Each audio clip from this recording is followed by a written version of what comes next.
Hi, നിങ്ങൾക്ക് എല്ലാവർക്കും സുഖമല്ലേ? ഞാൻ ഇന്നിവിടെ നിൽക്കുന്നത് ഗാഗുൽത്ത ധ്യാന കേന്ദ്രത്തിലാണ്. നിങ്ങൾക്ക് എല്ലാവർക്കും നല്ലൊരു ക്രിസ്മസ് ആൻഡ് ന്യൂ ഇയർ ആശംസകൾ. ഈ ക്രിസ്മസ് അവധിക്കാലത്ത് ഗാഗുൽത്ത ധ്യാന കേന്ദ്രത്തിൽ എന്തൊക്കെയോ പ്രോഗ്രാംസ് ഉണ്ടെന്ന് കേട്ടു. നമുക്ക് അതിനെക്കുറിച്ച് ആരോടെങ്കിലും ഒന്ന് ചോദിച്ചു നോക്കിയാലോ? ഈ വെക്കേഷൻ ഇവിടെ ഗാഗുൽത്തയിൽ എന്തോ പ്രോഗ്രാംസ് ഉണ്ടെന്ന് കേട്ടു. എന്താ സംഭവം? സഹോദരി കേട്ടത് ശരിയാണ്. ഞങ്ങൾ ഗാഗുൽത്തായിൽ ഈ ക്രിസ്മസ് വെക്കേഷന് കുടുംബങ്ങൾക്ക് വേണ്ടിയുള്ള ശുശ്രൂഷകളാണ് പ്ലാൻ ചെയ്തിരിക്കുന്നത്. അപ്പോൾ കുടുംബങ്ങൾക്ക് വേണ്ടിയുള്ള ഒരു ധ്യാനം മിഷ്പഹ എന്നുള്ള പേരിൽ നടക്കുകയാണ്. അതിന് തുടർന്ന് 31-ാം തീയതി രാത്രി വർഷാവസാന ശുശ്രൂഷയുടെ ഭാഗമായിട്ട് ഇവിടെ ഒരു ഷാന തോവ എന്ന പേരിലെ ഒരു ന്യൂ ഇയർ ഈവ് സംഘടിപ്പിക്കുകയാണ്. കാൻഡിക്കിൾസ് എന്ന പേരിലുള്ള ഒരു മ്യൂസിക് ബാൻഡോട് ചേർന്ന് ദൈവത്തെ സ്തുതിക്കുവാനും ആരാധിക്കാനും ഒരു വലിയ കുടുംബങ്ങൾക്ക് ഒരുമിച്ച് എൻജോയ് ചെയ്യാൻ പറ്റുന്ന ഒരു വലിയ ന്യൂ ഇയർ പ്രോഗ്രാമാണ് ഈ ധ്യാന കേന്ദ്രത്തിൽ ഒരുക്കുന്നത്. ഇത് യൂത്തിന് മെയിനായിട്ട് ഉദ്ദേശിച്ചിട്ടാണോ ഈ പ്രോഗ്രാം? പ്രായഭേദമന്യേ എല്ലാവർക്കും ഇതിൽ പങ്കെടുക്കാൻ സാധിക്കും. മിഷ്പഹ എന്ന് പറഞ്ഞു കഴിഞ്ഞാൽ ഫാമിലി എന്നാണ് ഉദ്ദേശിക്കുന്നത്. അപ്പോൾ അതുകൊണ്ട് നിങ്ങൾ എല്ലാവരും കുടുംബസമേതം തന്നെ ഈ പരിപാടിയിൽ പങ്കെടുക്കും. അപ്പോൾ വളരെയധികം സന്തോഷമുണ്ട് ഇങ്ങനൊരു പ്രോഗ്രാം കുടുംബസമേതം ഗാഗുൽത്തയിൽ കണ്ടക്ട് ചെയ്തതിന്.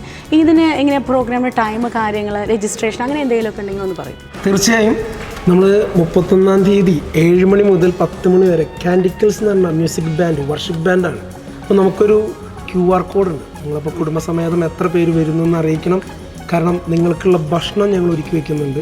ഒപ്പം തന്നെ ദൈവത്തോടൊപ്പം ആരാധിക്കാനുള്ള മണിക്കൂറുകൾ, അതുപോലെ നിങ്ങളുടെ കുഞ്ഞുമക്കളുടെ മാലാഖമാരായി നിൽക്കുന്ന മത്സരങ്ങളും, സെയിൻ്റായി മാറുന്ന വിശുദ്ധന്മാരായി മാറുന്ന മത്സരവും, അതുപോലെ വിവാഹ വാർഷിക ആഘോഷിക്കുന്നവർക്ക് പ്രത്യേക മംഗളപത്രം നൽകിക്കൊണ്ടുള്ള എല്ലാ വിധത്തിലുള്ള ഒരു സജ്ജീകരണം ഞങ്ങൾ ഒരുക്കുന്നുണ്ട്. നിങ്ങളെല്ലാവരെയും ഞങ്ങൾ കുടുംബസമേതം പ്രതീക്ഷിക്കുകയാണ് നമ്മുടെ മിഷ്പ ധ്യാനത്തിലേക്കും തുടർന്നുള്ള ഷാന ടോവ പ്രോഗ്രാമിലേക്കും.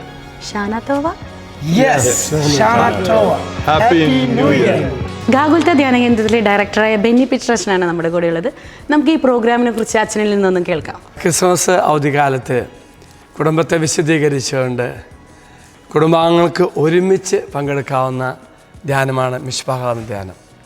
ഓരോ പ്രായക്കാർക്കും വ്യത്യസ്തമായ തരത്തിൽ ശുശ്രൂഷ ക്രമപ്പെടുത്തുന്നു. തീർച്ചയായിട്ടും നിങ്ങൾ എല്ലാവരും പങ്കെടുക്കണം. മിഷ്പഹ എന്ന ധ്യാനത്തിൻ്റെ സമാപനം 31 മനോഹരമായ ന്യൂ ഇയർ ആഘോഷം നമ്മൾ ക്രമപ്പെടുത്തും. നമ്മളൊക്കെ ഒത്തിരി ഭാരപ്പെടാറുണ്ട്. നമ്മുടെ മക്കളും മറ്റുള്ളവരും ഈശോ ആഗ്രഹിക്കാത്ത സ്ഥലത്ത് ന്യൂ ഇയർ ആഘോഷത്തിന് പോകുമെന്ന്.